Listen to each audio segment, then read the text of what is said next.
Hey, House District 74, it's Representative Eddie Morales, and I'm here in Austin as the special session has officially gavelled in. While we were originally called here at the behest of Governor Abbott's initiative for vouchers, he has also added border security for the Texas House and Senate to take up, following requests from many legislators, including our office and myself. As you may have heard from our round-the-clock coverage on my Texas Migrant Processing and Jobs Plan, Governor Abbott did not include a comprehensive immigration plan to this special session call. Instead, as of now, the Texas legislature can only enhance the criminal penalties for crossing and trafficking of migrants.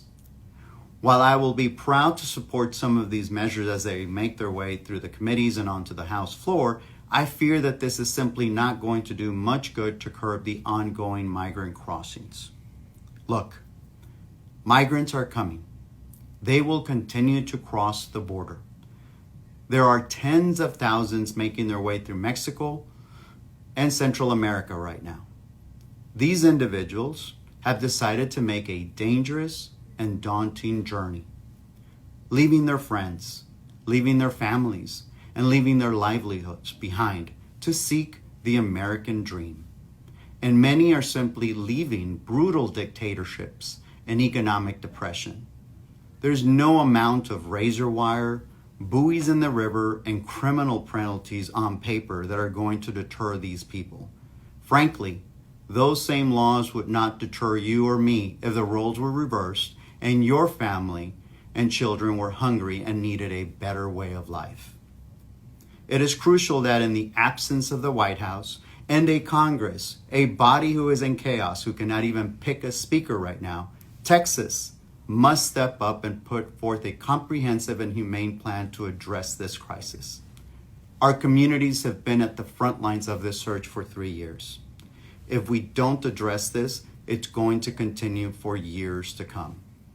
The bill would allow the state to issue a non-voting ID card to eligible migrants and require them to be gainfully employed.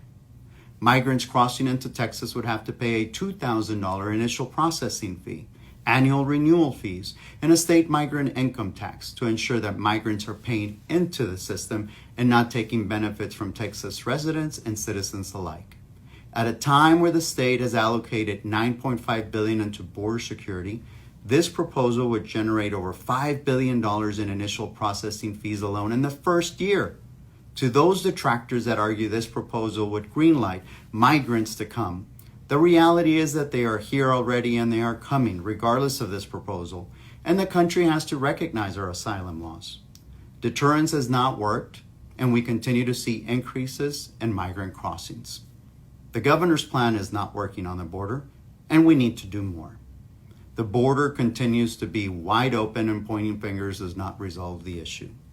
Texans expect more from their elected leaders, and we can lead the way if we focus this issue from a business and economic standpoint. This plan alone would also protect businesses by allowing them to employ migrants. The Texas Secure Our Border Processing and Jobs Plan would be beneficial to not just migrants seeking a better life, but to the Texas economy by improving border infrastructure, combating the illegal drug trade, and allocating funding for future economic development all throughout Texas. I know many of us who live along the border, in Eagle Pass, Del Rio, Presidio, El Paso. We are the product of immigration. Many of us are first generation, including myself. We know the power of the American dream. But this has to be an orderly process that protects our law enforcement officers and treats migrants humanely by using our existing land ports.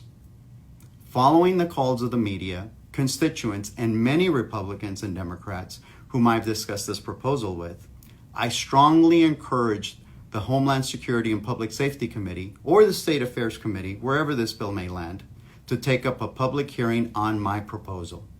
While it may not be germane to the call, I believe there is a broad and growing support from Texans on this issue.